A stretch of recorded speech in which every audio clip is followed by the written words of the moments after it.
Tu maru maru no, te tua te whātui aputi, ka titiro hau ki peka peka, ara mai rā te karere, ko pōna turi, uia mai ki hangarea whānui, te tiki tiki o hikurangi, uia mai ki paki paki, te paki paki tanga hine te mo. There's lots of issues that our whānau come up against, but one that probably stands out for me is the health literacy. So, some of the basic things like communication between the doctor and the patient. How can I describe it? Like, I always see, like I'm always talking with a doctor or with a nurse and saying, can you break the corridor down? Can you break what you've just said to the patient? Can you break it down some more? And they'll look at me like, I know what you're saying, but I don't know how to make it any simpler. And so what I normally do is, I'll go to the doctor, well, can you tell me what's wrong with the patient? And so he or she, the doctor, will say, well, he's got a this, this, and this. And I go, yep. And what does that mean? And he looks at me and he'll go, it means he's got this, this, and this. And I'll go, yeah. So does it mean this? And the doctor will go, no. Okay, well, I still don't get it. So what I'm trying to explain is, what I say to the doctor is, I'm not dumb and I don't get what you've just said to that family. So how do you expect them to, understand what you've just told them? And so we break it right down. So he'll break it right down until I say, yeah, I got it. So if I went to the whānau and said, da-da-da-da-da, that would be correct. He'd go, yes. So I normally go back to the whānau and go, this is what the doctor meant, da-da-da-da-da-da. And so I don't do that unless the whānau asks me. So what normally happens is I'll go to the whānau and I'll say, what did the doctor say to you? What did you get from his corridor? 9 times out of 10 they'll go, I don't know. He said it's got something to do with my leg or my arm or, my back. And I'll go, oh, do you want to know what's wrong with you? Yeah. Do you want me to go find out? Yes, please. And so that's where it starts from. So I'll go back to the doctor, to the nurse and say, can you explain to me what went on with, hone, or what went on with Lepeka or whatever. Yeah, and so that's part of the health literacy is a big one.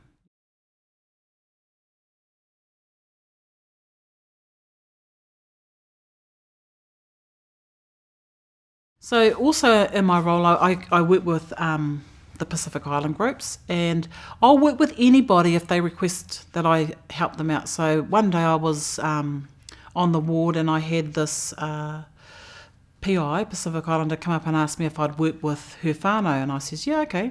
Well, what do we need to do? She goes, well, we're going to go see the consultant and he's going to tell us what's going on. I says, oh yeah, well, you fill me in a bit. And so she says, well, she's all clear. And I says, oh, what do you mean? Well, she's come back from Palmerston and she's told the whānau that she's all clear, so she's just got to go see the doctor today and he's just going to, fill her in. I said, oh yeah, sweet. So went across and we saw the consultant, and I was sitting in the so there was about 6-7 of us, and myself included, whānau, her brother and his wife and a sister and what have you, and the patient. And she had her child with her who was out playing out in the waiting room. So we go into the room, and it's a small room, so, even that is, it's like, a whānau are coming, whānau's coming. Why don't you have enough seats for everybody, but not even. So we're in this little surgeon's room, and he starts talking, and then all of a sudden the patient just turned off him. She was like, vonk. She just, so you're the doctor, I'm the patient, you're talking with me, and she just turned off him. And later on, when we got out of the meeting, I says, what went on in there? And she said, he told me I was all clear. This was when she was down in Palmerston. The doctor said to her, it's all clear, there's no more I can do for you. That's it, there's no more I can do for you. Well, the patient took that as, I'm all clear, I'm fixed, I haven't got cancer. So she was all excited, come back here to see this consultant who told her something else. And so she got really confused and she got quite angry. And so from there I had to arrange whānau hui and figure out what is the breakdown, how much English does she understand. And it was very limited, her English. And but she would talk to me, and I could talk to the whānau, and she would talk to me. And so from there, I knew we had to get a translator in for her to be fully informed of what was going on with her. She needed a translator. So I requested a translator for this patient, and the translator went in. It was the best move they could ever do. She was so clear, she was informed, fully informed. So what had happened was, from her words, these are her words, I don't want to see that consultant again. He abused me. These are her words, not mine. He abused me. They abused me. That's what she called the two consultants, abused me. So I was like, whoa, that's quite harsh words to use. But I think because of her limited English, that's the only word she could think of to label these consultants. So we got a translator in. Now this woman is thinking of doing chemo. When she said no to the consultants, no, I don't want chemo. And the consultant says, well, it's a bit expensive. You've got a choice of this treatment and that treatment. And that treatment's really expensive. So, it's probably time you just go home and enjoy your family. And, you do this and you do that. And just enjoy life and enjoy your family. And, I was thinking, who are you to tell her, because it costs this much, you take this option? And I do say that, I sort of said that to his nurse.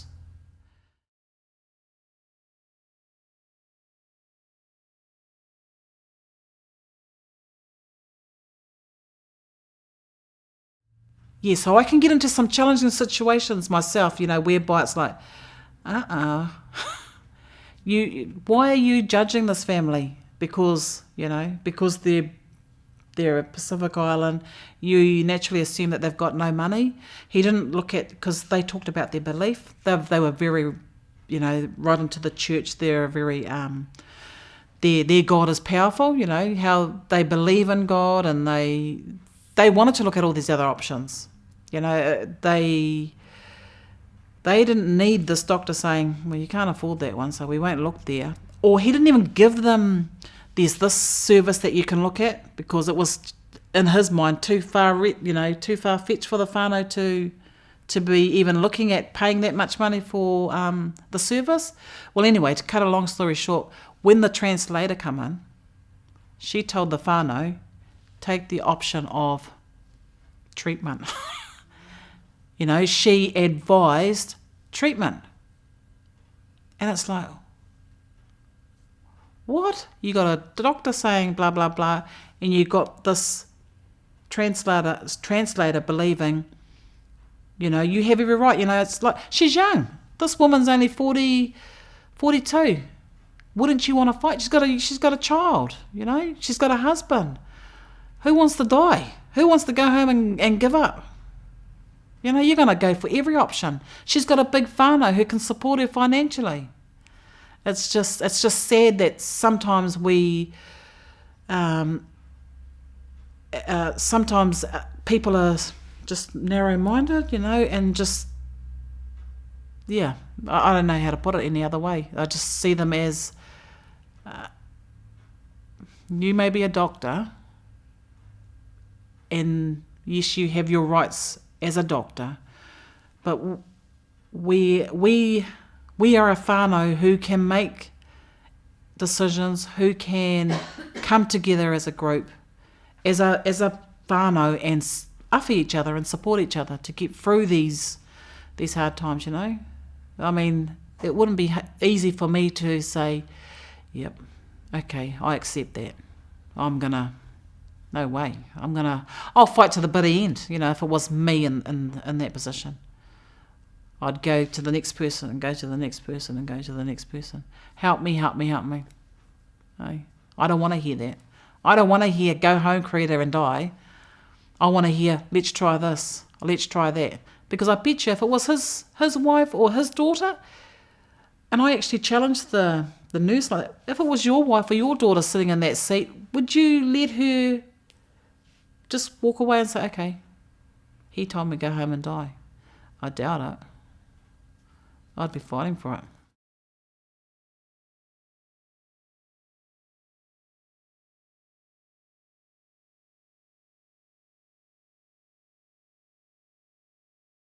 Another thing that helps working with whānau is Māori are very visual. So don't just go da-da-da-da-da-da. Show me a picture. You know, there's been times when I've been into a consultancy kōrero, you know, when the consultant is talking with the patient and the consultant is going this and this and this and this and this, and I'm trying to keep up with the consultant, and then I'll go, can you draw us a picture? So we had a woman come into maternity and she had her heart is stuffed, but she was pregnant.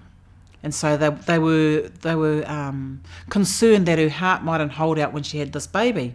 So it was a lot of talking. So in the end I says, can you draw a picture? And she goes, oh, I'm not a very good drawer. I says, doesn't matter, I'll draw you a heart. So I just drew a circle. You know, so she drew the circle she drew a heart. And then I says, now just show her what's happened. You know, because this girl thought she had this and this. But actually, when the doctor drew it, and you know, and we went through it with her, so what part of the heart is not working? Well, she says, well, actually, the heart is bigger. I says, well, there you go. You know, she said enlarged heart. I knew what enlarged heart was, but the patient didn't. So, you know, it just all that sort of stuff. We're very visual. And so the Samoan whānau, they asked if they could see the x-rays from when it was first diagnosed to the last x-rays. And in between, so this was from the whānau said to me, in between, they thought there was this big mass of cancer on her lungs. And then when they saw the x-rays last week, it was like a dot and a dot and a dot. And that gave them hope. There was like, whoa. You know, that was just awesome for them to see. So visually, we always got, it's like show me. Show me, and I can do it. If you show me, I can do it. Don't tell me, show me. And I get that doctors and nurses are real busy, but that does help. I'm when I talk to, you know, other groups like the psychiatrists or the psychologists that I'm working with, I says when you're working with Māori, PowerPoints, make it simple as PowerPoint. Show us what's going on. Show us what the alcohol does to the baby, you know. Just show me a picture. And a picture says a million words, I say. Very visual, Māori. And what's that word? Textile or whatever. Touchy-feely, yeah. Tu maru maru no, te tua te whātui aputi.